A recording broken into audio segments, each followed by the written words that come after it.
Well, here we go, touching off another brand new explosive hour of the Steve Gruber Show, live from the heart of America in Studio G. Good to have you here. I'm fighting for you every single day and this country from the foxhole of freedom. You can find me on Twitter, X, Truth, Rumble, TikTok, Facebook, all trying to get this thing moving forward. Here are three big things you need to know this hour. Number one, Hunter Biden in legal hot water again, and as a result, he's buying a new lawyer. It's the same guy who defended convicted killer Alex Mudaugh. Number two, the U.S. Court of Appeals panel has ruled against Donald Trump's effort to deport dangerous gang members that are in the country illegally. It's really unbelievable. And number three, here's what you need to know. U.S. airstrikes against Houthi rebels in Yemen continue. National Security Advisor Mike Waltz announcing that the U.S. has successfully taken out the rebel group's headquarters, key leaders, communication centers, weapons factories, and drone production facilities. And we're not done yet. But that's not the story dominating the mainstream media, not at all. No, instead it's that a journalist with The Atlantic, a hack journalist with The Atlantic, a hack publication, was somehow a part of a group chat on Signal when key cabinet members were discussing these strikes and other military pros and cons of what would be best going forward. Jeffrey Goldberg, the so-called journalist, broke the story this week, and we're still wondering how he was added to the group chat or what the real story is. After all, Goldberg has been involved in a pile of dishonest stories made out of whole cloth, like the one about President Trump calling fallen military members suckers and losers, or that President Trump called the white supremacists in Charlottesville very fine people, or that Hunter's laptop was fake and the Russian collusion story in 2016 was real. It was all a pile of lies peddled by this clown. And somehow he shows up claiming he was in the loop of classified war plans, which it turns out was also false. He was in the loop, but nothing classified. But don't worry. The mainstream media doesn't care. After getting whacked by President Trump for 2 months plus, they need some fantasy to cling to. And it's better than listening to their leader these days, Jasmine Crockett, screech endlessly with plenty of profanity thrown in about, well, God only knows what she's talking about. Yes, the media is having a heyday with it over the fact that Signal was the app being used to communicate, and then, of course, that Goldberg had any part of it at all, which he didn't accept to watch and then lie about what he had seen in the thread. You see, Goldberg repeatedly called the messages war plans, but he completely oversold what was in there and what he was privy to, and later backpedaled altogether that garbage. Defense Secretary Pete Hegseth was part of the group chat as well. Here's his reaction to the ongoing story. Listen. Well, I noticed this morning out came something that doesn't look like war plans. And as a matter of fact, they even changed the title to attack plans because they know it's not war plans. There's no units, no locations, no routes, no flight paths, no sources, no methods, no classified information. You know who sees war plans? I see them every single day. I looked at them this morning. I looked at attack plans this morning. You know who does attack plans and war plans? Men like that admiral right there, Paparo, for the Indo-Pacific, or Eric Kurilla, our general in CENTCOM. They do attack plans and war plans. And thank God we have those leaders who do it and do it well, and our enemies know it.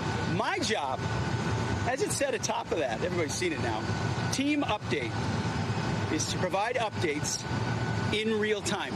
General updates in real time, keep everybody informed. That's what I did. That's my job.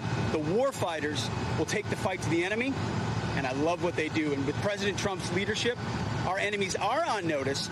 We will have peace through strength, and we'll keep putting our troops first. That's exactly what the administration keeps focusing on and needs to. Neither the target nor the location of the strike was ever mentioned. Listen to this exchange between Congressman Greg Steube and National Intelligence Director Tulsi Gabbard. They sorted out pretty clearly here. Listen. Mr. Chairman, Director Gabbard, were there any sources described in the Signal chat? No, Congressman. Were there any methods described in the Signal chat? No. Were there any locations? No. Therefore, due to the fact that there were no sources, no methods, nor locations described in the Signal chat, it does not make the discussion classified. Is that correct? That is up to the Secretary of Defense determination. The Democrats are obviously making the assertions that what was in the signal chat was classified and claiming that Secretary Hegseth put this war plan out to the world, which he clearly did not. Were there any names in the signal chat? No. Any targets? No. Any locations? No. Was there a unit name or location of that unit? There was not. Were there any routes described in the signal chat? No. Wouldn't an operational plan contain that type of information? Every operational plan I've ever seen has contained that information. Thank you. Yeah, every operational plan I've ever seen has that information, and none of that information was there. It wasn't war plans. They're going over a list of pros and cons of the possibilities they could pursue. When the story first broke, Goldberg said he couldn't possibly share the messages that he read because they would destroy national security, and then immediately turned around and published all of them when his critics called BS. So which is it? He couldn't possibly do it, but then he did. Damning classified information or not? No, not really. Because if it were, Goldberg would be the one facing prosecution now. So no, it clearly was not. Classified information or not, it was a mistake, I'll grant you that. It needs to be investigated, clearly. Republican leadership isn't denying that either. Listen to this. The White House counsel is looking into the matter, looking into how this other number was inadvertently added. Obviously, that was a mistake and a serious one. But I just want to say, I mean, thanks to President Trump and his strong leadership and all the everybody on that group chat, the leaders on that group chat are extraordinary people. I know them all personally. They're patriots. They're doing a great job for the country. And that was a successful mission. I mean, we're taking out Houthi terrorists. That's what the American people expect the administration to do, to restore peace through strength and to act decisively. So, look, they've acknowledged that there was an error, and they're correcting it. And I would have asked the same thing of the Biden administration. I don't think anyone should have lost their job over that because an errant number, found its way onto a dialogue between leaders. It's a mistake, but we got to correct it going forward, and they will. Was the mistake adding the reporter, or was the mistake having a signal chat about these matters at all? I don't use Signal. I don't know all the parameters of it, so it's not I'm not in a position to determine whether that's appropriate or not. You have to leave that to others. But yeah. We do know the Biden administration would never admit error or failure, even when 13 military personnel were killed at Abbey Gate in Kabul, Afghanistan, in a preventable bombing massacre. They never admitted any mistake there. What's worse, a Signal group chat mistake or a military decision made by a commander-in-chief who's asleep half the time that left 13 of our men and women dead on the ground and then left billions of dollars of military equipment to a terrorist regime. But the Biden administration never apologized for that decision. President Biden couldn't even be bothered to ever say the names of those 13 service members killed on his watch. Not once did he mention it. Yeah, the people that have led America from one fiasco to another want you to believe that this is the worst scandal in American history, and it's nothing but hyped up propaganda. That's what it is. And a distraction from all the ongoing failures of Democrats to protect this country at home and abroad. That's what's happening here. Look, Donald Trump has been kicking them in the ass for 65 days. 65 days, or is it 66 now? They've got two things going for them. This distraction story and activist judges trying to block everything the administration is doing, even deporting violent illegal aliens. They need something besides Jasmine Crockett out front. I'll have more in a moment. Good to see you. It's the Steve Gruber Show.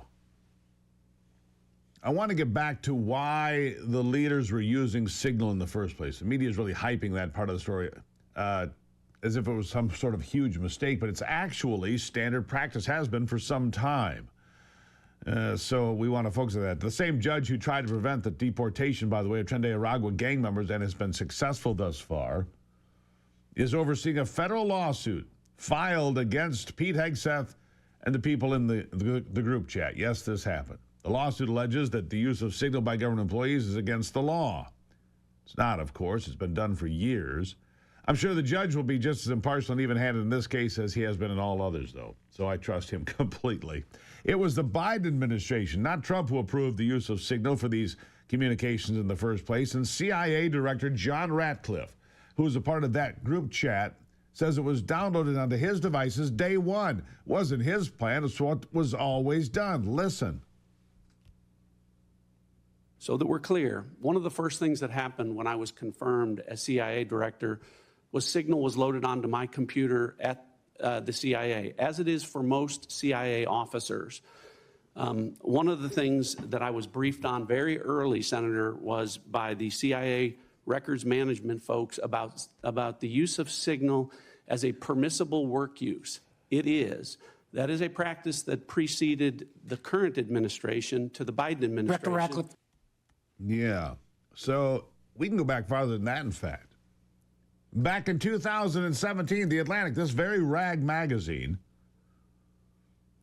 with this biased hack reporter, actually referred to Signal as the gold standard of encrypted messaging.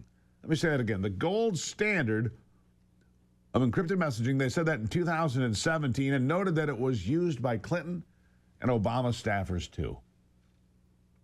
That's not really the issue, is it? Obviously, but President Trump's critics are trying to blow up every facet of this story in this administration. Goldberg suggested that CIA Director Ratcliffe also revealed the identity of an undercover CIA operative in the thread. Ratcliffe has confirmed there was no operative. He simply used the name of his chief of staff. That's right, his chief of staff, who's not an operative, nor is he undercover. But Democrat Congressman Jimmy Gomez was so desperate, he tried to imply that Defense Secretary Pete Hegseth must have been drunk during these communications. It is really shameful, and here it is. To your knowledge, do you know whether Pete Hegseth had been drinking before he leaked classified information? I don't have any knowledge of Secretary Hegseth's personal habits. Director Radcliffe, same question. Yes or no? You know, no, I'm going to answer that. I think that's an offensive line of questioning. The answer is no. I find it interesting that you want to. No, I'm going to answer. You asked me a question. You want an answer? No, listen. You don't want to focus on the good work that the CIA is doing, that the intelligence community. Director, I reclaim my time. Director, I reclaim my time. Here, I have huge respect for the CIA, huge respect for our men and women in uniform. But this was a question that's on the top of minds of every American, right? He stood in front of a podium in Europe holding a drink. So, of course, we want to know if his performance is compromised. He stood in front of a podium with a glass of water, you piece of crap. Compromised? The man has led a successful series of attacks against Houthi terrorists. Successful. And so that drink, that's another debunked conspiracy theory. He was drinking water. You think he'd drink a glass of bourbon in front of the international media? Give me a break. I mean, I might do that. Pete wouldn't. I certainly would. I don't care. National Security Advisor Mike Waltz says the story is meant to be a distraction. He's right. Listen to this. Look, this journalist, Mr. President, wants the world talking about more hoaxes and this kind of nonsense rather than the freedom that you're enabling. And a key part of our sovereignty is open sea lanes and knocking the crap out of terrorists, which is exactly what your team and Pete Hegseth, a good friend and fellow veteran, is leading the charge on. And it is a distraction. It is, for more than just the administration's successes, which are many, I think. How about the fact that President Trump did more to eliminate terrorists this week? He also declassified the documents on the Crossfire Hurricane investigation, the Russia hoax, and so much more. He just keeps winning, and this is giving the media something to distract from that. Listen to this. What exactly is in those files? Which gives the media the right to go in and check it. You probably won't bother because you're not going to like what you see. But this was total weaponization. It's a disgrace. Should never happen in this country. But now you'll be able to see for yourselves, all declassified. Yeah, there he is talking about Crossfire Hurricane. He's right. They won't write about that. They'll talk about Signal. They don't want to look at those documents. They won't like what they see. So they're focusing on the Signal story, Signalgate. But here's the signal I'm interested in, the signal of Democrats in a panic, trying to drown out the sound of their leaders like Representative Jasmine Crockett, who is the voice of the Democrats, who doesn't understand that government funding of organizations like NPR and PBS have nothing to do with free speech at all. One last comment. Here she is. Free speech is not about whatever it is that y'all want somebody to say. And the idea that you want to shut down everybody that is not Fox News is bullshit. We need to stop playing, because that's what y'all are doing in here. You don't want to hear the opinions of anybody else, and the Constitution says Congress shall make no law respecting or establishing of religion or prohibiting the free exercise thereof or abridging the gentlewoman's time has expired. The gentlewoman's time has expired. All right. Of course, that's not the worst of it. She also called Governor Abbott of Texas, Governor Hot Wheels, a man who's in a wheelchair. She attacks him. He's been in the wheelchair since the 80s. And look, it's despicable. This is the Democrat Party, unhinged and unserious. It's a party of disaster, but they want us to believe that this Signal story is somehow the greatest disaster of them all. It's not. I'm interested in what comes out of this investigation, how Goldberg found himself in the group chat in the first place. I am. But in the meantime, I'll continue to enjoy the wins and the successes of an administration that is deporting and eliminating terrorists, not importing them, and continues to secure freedom of our navigation for our Navy abroad and continues to secure freedoms for us here at home and around the world. Democrats don't seem to care much about that, but I do. It's the Steve Gruber Show.